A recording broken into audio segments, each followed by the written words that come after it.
గులాబీ పార్టీ అధికారంలో ఉన్నప్పుడు ఒక వెలుగు వెలిగిన ఆ నేతలు ఇప్పుడు పార్టీ కష్టకాలంలో ఉన్నప్పుడు కార్యకర్తలకు అండగా లేకుండా వెళ్ళిపోతున్నారు. రాష్ట్ర విభజన తర్వాత ఒక్కసారిగా అధికారం మారిపోవడంతో బీఆర్ఎస్ నాయకులు కేడర్ను పట్టించుకోకుండా తమ సొంత వ్యవహారాల్లో తలమునకలవుతున్నారట. నియోజకవర్గాలకు చుట్టపు చూపుగా వచ్చి వెళుతూ ఉండడం, పార్టీ కార్యక్రమాలకు సమయం కేటాయించలేకపోతుండడం కార్యకర్తలను ఆందోళనకు గురిచేస్తోందట. ఇంతకు ఎవరు ఆ నేతలు? ఏ జిల్లాలో కారు పార్టీ అంత గడ్డు పరిస్థితిని ఎదుర్కొంటుంది? Let us watch the story.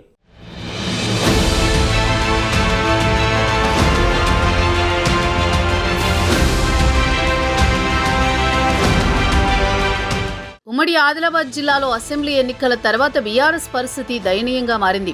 ఉమ్మడి జిల్లాలో పార్టీ ఓటమి తర్వాత నాయకులు ఎవరి దారి వారు చూసుకుంటున్నారు. ఇప్పటికే కొంతమంది కాంగ్రెస్ పార్టీ తీర్థం పుచ్చుకుంటే మరికొంతమంది కాషాయ కండువా కప్పేసుకున్నారు. పార్టీని నమ్ముకున్న క్యాడర్ను ఓటమి తర్వాత నాయకులు పట్టించుకోకపోవడంతో తమ పరిస్థితి ఏంటి అంటూ వారు తలలు పట్టుకుంటున్నారట.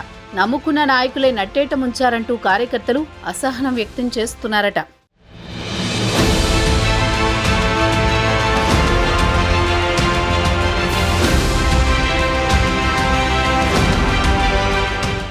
మంచిర్యాల జిల్లాలో పార్టీ పరిస్థితి మరీ దారుణంగా తయారైందట.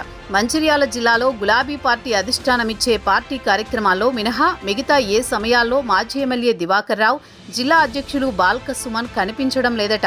కార్యకర్తలు తమ సమస్యలు చెప్పుకుందామన్నా సమయం ఇవ్వడం లేదని, పార్టీ కార్యక్రమాలను పూర్తిగా పక్కన పెట్టి సొంత వ్యవహారాలు చూసుకుంటున్నారన్న విమర్శలు వెల్లువెత్తుతున్నాయి.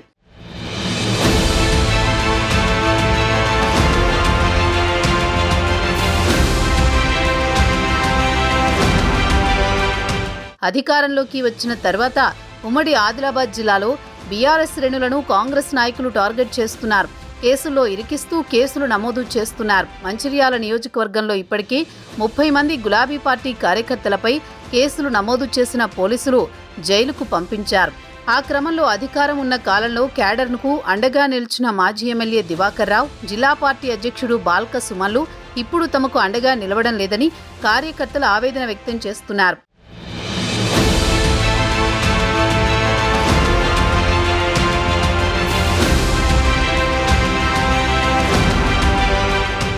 ఆ ముఖ్య నేతలు ఇప్పుడు అసలు పార్టీ క్యాడర్ కోసం సమయం కేటాయించడం లేదట. మాజీ ఎమ్మెల్యే దివాకర్ రావు మంచిర్యాలలో ఉంటున్నప్పటికీ నియోజకవర్గంలోని లక్సెట్టిపేట, దండేపల్లి, మంచిర్యాల రూరల్, హాజీపూర్ తదితర ప్రాంతాల్లో అసలు కార్యకర్తలకు సమయం ఇవ్వడం లేదన్న ఆరోపణలున్నాయి.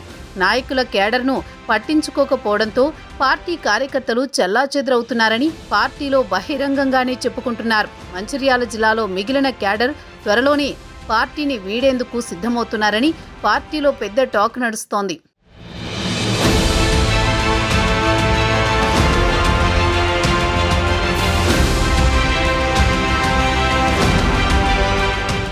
చెన్నూరు మాజీ ఎమ్మెల్యే బాల్క సుమన్కు కేసీఆర్ కుటుంబంతో అత్యంత సన్నిహిత సంబంధాలున్న నేపథ్యంలో అధికారంలో ఉన్న సమయంలో అధికార యంత్రాంగం సహా పార్టీ క్యాడర్ అంతా ఆయన కనుసన్నల్లో ఉండేది.